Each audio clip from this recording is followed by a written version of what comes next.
Episode की शुरुआत में आकिरा के बचपन का सीन दिखाया जाता है, जहाँ पे वो दो बड़े लड़कों से लड़ रहा होता है क्योंकि वो लड़के एक छोटे से डॉगी को परेशान कर रहे होते हैं। तो यहाँ पे इधर आकिरा ने एक सुपर हीरो कॉस्ट्यूम पहन रखा होता है और वो हीरो बनने की कोशिश कर रहा होता है, जिस वजह से उसने इस बच्चे को और साथ ही साथ उस छोटे से डॉगी को बचाया होता है।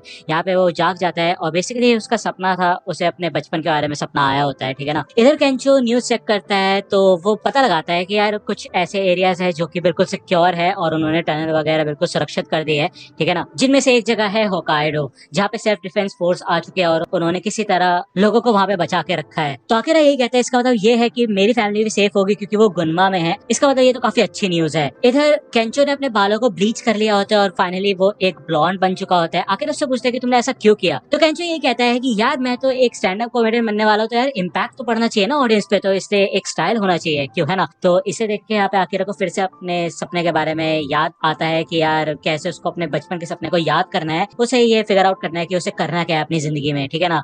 तो फाइनली वो केंचो से ये कहता है कि हे केंचो, मैं एक सुपर हीरो बनना चाहता हूँ। तो केंचो कहता है क्या मतलब, तुम कोई स्पाइडरमैन वगैरह बनना चाहते हो क्या, तुम जाले वाले छोड़ सकते हो या फिर उड़ सकते हो तुम। तो अकेला कहता है कि एक्चुअली आज मेरे को एक सपना आया जिसमें मेरे को याद आया कि मैं बचपन से ही एक सुपर हीरो बनना चाहता था, लोगों को बचाना चाहता था बिना किसी रिवॉर्ड के, इसलिए मैं एक ऐसा सुपर हीरो बनना चाहता हूँ जो कि लोगों को ज़ॉम्बीज से बचाएगा। क्यों, कमाल का आइडिया है ना। तो केंचो तो थोड़ा यार परेशान हो जाता है। वो कहता है कि यार मतलब तुम ये सब करोगे कैसे, तुम्हारे अंदर कोई सुपर पावर तो है नहीं। तो अकेला कहता है कि मैंने ज़ॉम्बी से लड़ने के लिए एक रिसर्च की थी और देखो मेरे को क्या मिला। तो ये चीज हमें यहाँ पे दिखाई नहीं जाती है, लेकिन ये लोग यहाँ से निकल जाते हैं और शिनागावा एक्वा वर्ल्ड में आ जाते हैं, जो कि एक काफी बड़ा एक्वेरियम होता है, ठीक है ना। यहाँ पे काफी सारी फिशेज, शार्क्स वगैरह होती है, ठीक है। यहाँ पे एक बहुत बड़ी शार्क होती है जिसने की काफी सारे ज़ॉम्बीज मतलब इंसानों को खा लिया होता है, जो कि अब ज़ॉम्बीज बन चुके होते हैं। ये लोग यहाँ पे बैकरूम्स में आ जाते हैं जहाँ पे एक कॉस्ट्यूम इनको मिलती है और इसके ऊपर आकेरा पेंट कर देता है। दूसरी ओर यहाँ पे हमें एक बस का सीन दिखाया जाता है जहाँ पे कुछ लोग जिंदा अभी भी बचे हुए होते हैं और इनकी वाट लग रही होती है कि ये लोग करेंगे क्या, क्योंकि इनके पास कहीं जाने के लिए जगह भी नहीं होती। तभी लास्ट सीट पे एक आदमी इधर ज़ॉम्बी बन जाता है जो कि यहाँ पे एक लड़की को खा जाता है, जिसके बाद ये सारे के सारे लोग यहाँ से भागना शुरू कर देते हैं। ज्यादातर लोगों को ज़ॉम्बीज पकड़ लेते हैं।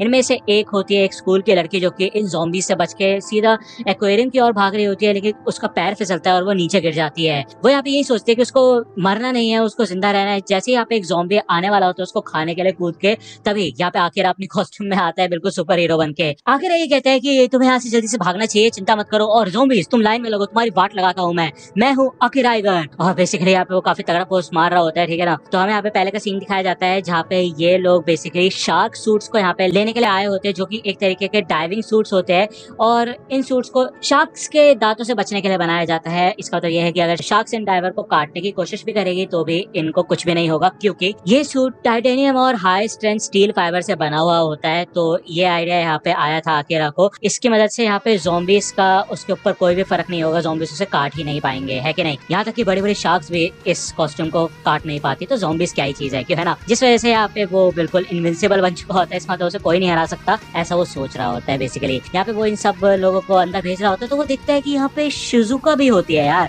आपको याद होगा ये बंदी आकिरा को उस डिपार्टमेंटल स्टोर में मिली थी और उसे देख के वो थोड़ा सा सरप्राइज हो जाता है कि वो यहाँ पे क्या कर रही है। उसने सोचा नहीं था कि वो उससे दोबारा मिलेगा। यहाँ पे वो सोचता है कि ये सही मौका है उसके सामने स्टाइल मारने का। तो यहाँ पे वो इन ज़ॉम्बी से लड़ना शुरू करता है कि जैसे इनमें से एक ज़ॉम्बी आकिरा को काटता है तो उसको काफी तेज दर्द होता है और वो ये सोचता है कि भाई उसको दर्द क्यों हो रहा है। तो केंचो यहाँ पे हमें बताता है कि अरे यार ऑब्वियस सी बात है, दांत भले ही इस सूट को चीर नहीं सकते लेकिन फिर भी काटे जाने का एहसास तो होएगा ही, है कि नहीं। और ज्यादा पावरफुल हुआ तो यार उसका हाथ भी टूट सकता है। यहाँ पे वो केंचो से मदद मांगता है लेकिन केंचो कहता है कि सूट तो सिर्फ एक ही है तो मैं तुम्हारी मदद नहीं कर सकता, तो गुड लक दोस्त। एंड में आके यहाँ पे आकिरा इन सारे के सारे ज़ॉम्बीज को रिवर में फेंक देता है और वो फाइनली इधर सही सलामत वापस आ जाता है। केंचो से ये कहता है कि हे यार तुमने आज तो सच में काफी कमाल काम कर दिया, तुम तो एक सच के हीरो बन चुके हो। वह यहाँ पे शिजुका को देखता है और केंचो को बताता है कि मैं इससे पहले मिला था। तो केंचो कहता है अरे जाओ फिर उससे बात करो। यहाँ पे वो शिजुका के पास जाता है, उसे कहता है कि काफी कमाल का कोइंसिडेंस है कि हम दोनों फिर से मिले, क्यों, है ना। मेरा नाम है आकिरा टेंडो। मेरे ख्याल से हमें अपनी इन्फॉर्मेशन एक्सचेंज कर लेनी चाहिए जिससे कि हम कांटेक्ट कर सके एक दूसरे को। तो शिजुका ये कहती है कि मुझे उससे कोई लेने देना नहीं है और वैसे भी दूसरों को बचा के तुम्हारा क्या फायदा होने वाला है, क्यों कर रहे हो तुम ये सब, क्या ये तुम्हारा साइकोलॉजिकल डिफेंस मैकेनिज्म तो नहीं है। तो यहाँ पे बताती है कि जो लोग अकेले होते हैं दुनिया में, जिनका कोई भी नहीं होता और सोसाइटी उनकी इज्जत नहीं करती, सब उनको लात मारते हैं, वो लोग ऐसे कॉस्ट्यूम पहन के घूमते हैं। और भाई ये सुन के तो आकिरा को बहुत बेइज्जती फील होती है और केंचो यहाँ पे आता है और कहते हैं क्या बकवास कर रही हो तुम, अभी अभी उसने सबको बचाया ज़ॉम्बीज से और तुम ऐसे उसको बोल रही हो। तो शिजुका कहती है कि हाँ इस बार तो किसी तरह उसने बिल्कुल अजनबी लोगों को बचा लिया है। मैं ये नहीं कह रही कि उसने लोगों को नहीं बचाया, लेकिन इन सब के चक्करों में जो चीजें तुम्हारे लिए सबसे ज्यादा इंपॉर्टेंट है, तुम उनको भी खतरे में डाल दोगे। तो ये सुन के यहाँ पे समझ आता है आकिरा को कि यार वो एक तरीके से सही कह रही है, वो अपनी जान खतरे में डाल के केंचो की जान भी खतरे में डाल रहा है, ये उसको रियलाइज होता है। इसके बाद यहाँ पे भाई शिजुका काफी सारी चीजें बोलना शुरू करती है और इसे देख के तो यहाँ पे इन दोनों के पसीने छूट जाते हैं। बोलते भाई क्या बकवास कर रही है ये लड़की। शिजुका ये कहती है तुम्हें रिस्क एनालाइज करना बिल्कुल भी नहीं आता है, जिस वजह से तुम दूसरों की जान खतरे में डाल सकते हो, और इसी वजह से मैं तुम्हारे साथ इन्फॉर्मेशन वगैरह एक्सचेंज नहीं करने वाली। तभी यहाँ पे एक एक्सप्लोजन सा होता है, काफी तेज आवाज आती है इनको, और आकिरा और केंचो दोनों देखने के लिए जाते हैं यहाँ पे है क्या। ये लोग देखते हैं कि यहाँ पे भाई लाल सी आंखें होती है और हमें दिखाया जाता है कि ये और कुछ नहीं बल्कि एक शार्क है जिसके भाई 4 पैर भी होते हैं, 4-6 पैर, पता नहीं भैंस के है क्या चीज ये लोग यहाँ से भागना शुरू करते हैं एकदम से, और ये शार्क भाई पागल हो चुके होते हैं, इन सबको खाने के लिए आगे बढ़ती है। ये सब कंटिन्यूसली भाग रहे होते हैं और ये कहते हैं कि भाई इसके पैर कैसे उग चुके हैं, चल क्या रहा है ये। तो शिजुका कहती है कि जरूर इस ग्रेट व्हाइट शार्क ने कुछ डाइवर्स को खा लिया होगा जो कि ज़ॉम्बी बन चुके हैं, और ये पैर उन्हीं ज़ॉम्बीज के जो कि उसके पेट में है, और वही भाग रहे हैं इतनी तेजी से। भाई ये तो तगड़ा कॉम्बिनेशन हो गया, मतलब ज़ॉम्बीज के दांत कम थे, जो ज़ॉम्बीज अब शार्क के दांत का इस्तेमाल कर रहे हैं, काफी खतरनाक है। ये लोग जब आगे यहाँ पे ऊपर आते हैं तो सामने ज़ॉम्बीज होते हैं, तभी ये शार्क यहाँ पे भी आ जाती है और इन्हीं सभी ज़ॉम्बीज को खा जाती है। ये लोग इधर से भागना शुरू करते हैं और इधर से वो स्कूल की लड़की भी भागती हुई आ रही होती है, जो कि कहती है भाई मेरे को मरना नहीं है। वो यहाँ पे शिजुका के पास आती है और उसको पकड़ के भाई पीछे फेंक देती है और भाग के बिल्कुल अंदर आ जाती है। ये शार्क यहाँ पे इस दरवाजे को तोड़ने की कोशिश करती है लेकिन ऐसा नहीं हो पाता। ये लोग जब यहाँ पे अंदर आ जाते हैं इनको लगता है कि ये सेफ है बिल्कुल, और आकिरा दिखता है कि वो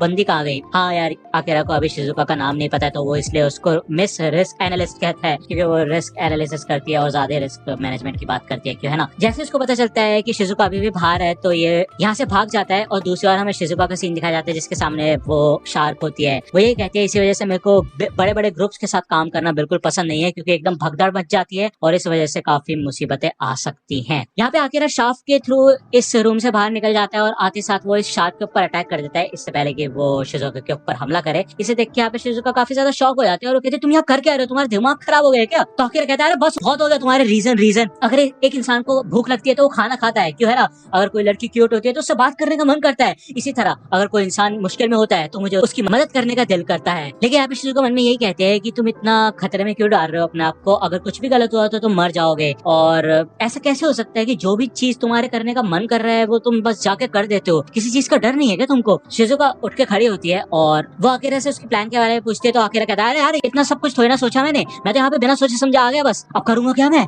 ये लोग यहाँ से भागना शुरू कर देते हैं एकदम से, क्योंकि ये शार्क इनके पीछे पड़ चुके होते हैं। तो शिजुका ये कहते हैं कि मेरे पास एक प्लान है, मतलब ये काफी बेकार प्लान है और मेरे को इसके ऊपर पूरी तरह से भरोसा भी नहीं है, लेकिन शायद ये काम कर सकता है, क्या तुम रिस्क लेना चाहते हो। तो आखिर कहता है हाँ ठीक है। शाफ्ट के थ्रू यहाँ पे केंचो भी आ चुका होता है और वो यही सोचता है कि उसे इनकी मदद करनी चाहिए किसी तरह, लेकिन भाई उसके पसीने छूट रहे होते हैं, उसे काफी ज्यादा डर लग रहा होता है, और ऑब्वियसली भाई क्यों ना लगे यार, ज़ॉम्बी शार्क है वो। आगे चल के आकिरा और शिजुका दोनों अलग हो जाते हैं अपने प्लान को सक्सेसफुल बनाने के लिए। तो जब आकिरा इस शार्क से बच के जा रहा होता है तो वो याद करता है कि शिजुका ने उसको अपने प्लान के बारे में बताया था कि शार्क के सर के अंदर सेंसरी ऑर्गन्स होते हैं जिसकी मदद से वो इलेक्ट्रिकल चार्जेस को डिटेक्ट कर पाते हैं, बिल्कुल छोटे से छोटे वोल्ट को भी, जिससे कि वो छोटी मछलियों को पकड़ सके इलेक्ट्रिक फील्ड की मदद से, जो कि उनकी मसल्स में बनती है। इसका मतलब ये है कि उनका सर का जो हिस्सा है वो काफी ज्यादा सेंसिटिव होता है, तो अगर एक इंसान का मसल डायरेक्ट कांटेक्ट में आएगा उसके सर के साथ तो उस वजह से उसको हराना काफी ज्यादा आसान हो जाएगा, अगर हम उसके सर के ऊपर अपना अटैक फोकस करेंगे तो, जिससे उसके सर में काफी खतरनाक इलेक्ट्रिक करंट जाएगा और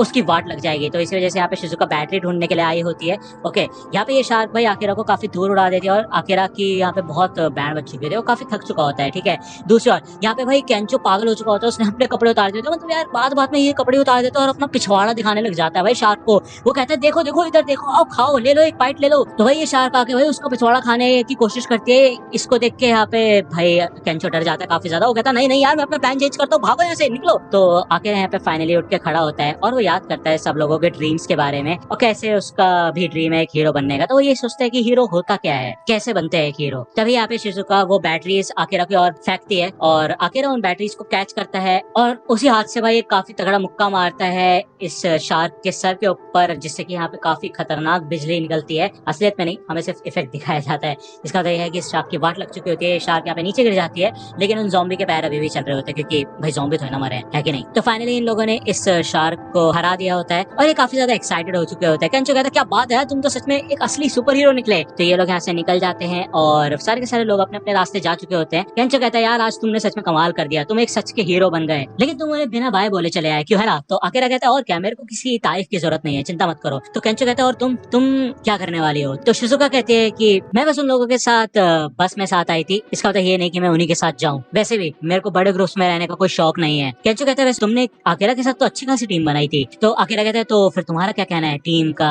तो शिजुका कहती है कोई लेना देना नहीं मेरे को उससे। तो वो देखते हैं कि यहाँ पे अकेला के हाथ में एक नोटबुक होती है जिसपे लिखा होता है कि 100 ऐसी चीजें जो कि वो करना चाहता है ज़ॉम्बी बनने से पहले। तो वो यहाँ पे रुक जाती है और वो ये कहती है हम दोनों के थॉट्स और प्रायोरिटीज एकदम अलग है। तुम्हारी प्रायोरिटी है ज़ॉम्बी बनने से पहले कुछ चीजें करना, वही दूसरी ओर मेरी प्रायोरिटी ये है कि मैं ज़ॉम्बी बनने से कैसे बचूं, उसके लिए मेरे को क्या करना चाहिए। तो इसलिए हम दोनों साथ नहीं रह सकते। और हाँ, मेरे वार्निंग देने के बावजूद तुमने फिर से अपने प्रेशियस लोगों की जान खतरे में डाली, वो भी मेरे जैसे एक स्ट्रेंजर को बचाने के चक्कर में। और इसी वजह से यहाँ पे आकेरा केंचो से माफी मांगता है और आकेरा ये कहता है ऐसी बात नहीं है, तुम भी मेरे लिए काफी ज्यादा प्रेशियस हो मिस। इसे सुन के यहाँ पे शिजुका को काफी शर्म सी आती है, लेकिन वो फिर से नॉर्मल हो जाती है। जाने से पहले शिजुका अपनी कॉन्टेक्ट इन्फॉर्मेशन देती है आकेरा को और वो ये कहती है कि वैसे हम मिलने तो नहीं वाले कभी भी, लेकिन इसी वजह से कोई फर्क भी नहीं पड़ता अगर तुम्हारे पास मेरी इन्फॉर्मेशन होगी तो। जिसके बाद ये लोग यहाँ से निकल जाते हैं और आकेरा मन में यही सोचता है कि मुझे उम्मीद है कि आगे चल के मैं फिर से उससे मिलूंगा। तकरीबन 7 साल हो चुके उसे इस शहर में आए हुए और केंचो उसे कॉलेज में मिला था। उसने एक बेकार सी कंपनी में काम किया जहाँ पे उसकी वाट लग चुकी थी। वो इस बड़े शहर के चक्कर में बहक गया था। तो अब समय आ चुका है कि वो टोक्यो को अलविदा कर दे, क्योंकि टोक्यो से उसका पेट भर चुका है और अब वो अपने पेरेंट्स के पास जाके उनको दिखाना चाहता है कि वो कितना कमाल का है। तो केंचो कहता है ठीक है फिर चलो तुम्हारे पेरेंट्स के पास। तो ये लोग निकल पड़ते हैं गुनमा की ओर जहाँ पे